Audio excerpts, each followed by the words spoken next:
आज सकाळीच न्यूजच्या माध्यमातून बघितलं, पृथ्वीराज मोहोळनं जाहीर केलं की मी आज शिवराज राक्षेवर कुस्ती खेळण्यास तयार आहे. आणि खरं त्याने एक बाईट दिली की पंचांच्या निर्णयाचं वाईट वाटतं.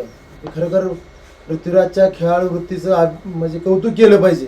आज तो पुन्हा खेळण्यास तयारी झाला आणि पंचांच्या निर्णयाचं वाईट वाटतं म्हणजे ह्याच्यातनं समजून जातो की आपण त्या दिवशी काय घडलं ते.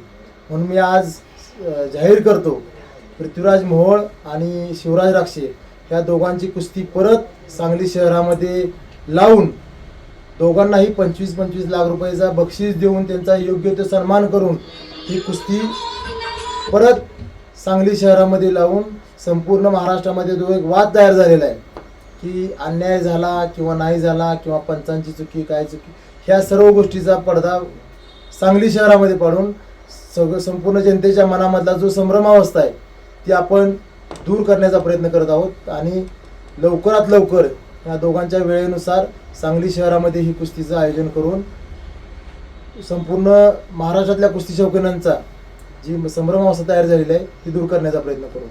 दोन्ही एकत्र येऊन ह्या दोघांच्या समन्वयानं एक महाराष्ट्र केसरी स्पर्धा ह्या महाराष्ट्रामध्ये झाली पाहिजे.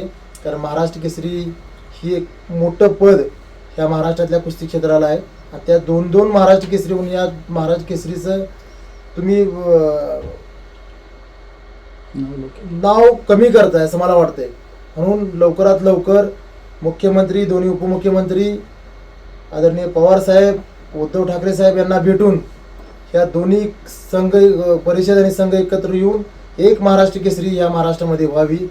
तसेच शिवराज राक्षे व महेंद्र गायकवाड यांचं 3 वर्षासाठी झालेलं निलंबन हे पाठीमागं घ्यावं, यासाठी या सर्व प्रमुख नेत्यांना लवकरात लवकर भेटणार आहोत. महाराष्ट्र केसरीची पण तुमची मागणी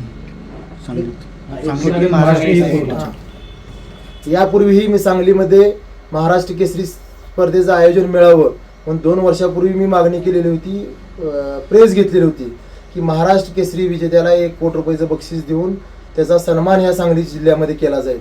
त्याच्या पाठीमागचं कारण एवढंच होतं की एक महाराष्ट्र केसरी होत असताना 50 ते 60 लाख रुपये खर्च करून 15-20 वर्ष त्याची मेहनत करून तो त्या पदापर्यंत पोहोचला असतो. अशा एका स्पर्धेत जवळजवळ 100 चांगले कुस्तीपटू तिथे खेळलेले असतात आणि त्यातनं एक महाराष्ट्र केसरी होतो.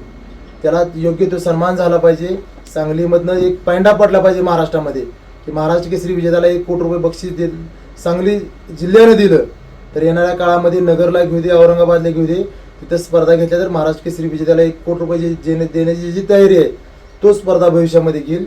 म्हणून सांगली शहरामध्ये किंवा सांगली जिल्ह्यामध्ये हे महाराष्ट्र केसरी स्पर्धा आयोजन करण्याची मागणी मागं केलेली मी आजही करतो. आणि निर्विवाद स्पर्धा कशा होतात हे सांगली जिल्हा तुम्हाला संपूर्ण कुस्ती शौकीनांना दाखवून दिली. यासाठी मला या स्पर्धेची मी मागणी करत आहे.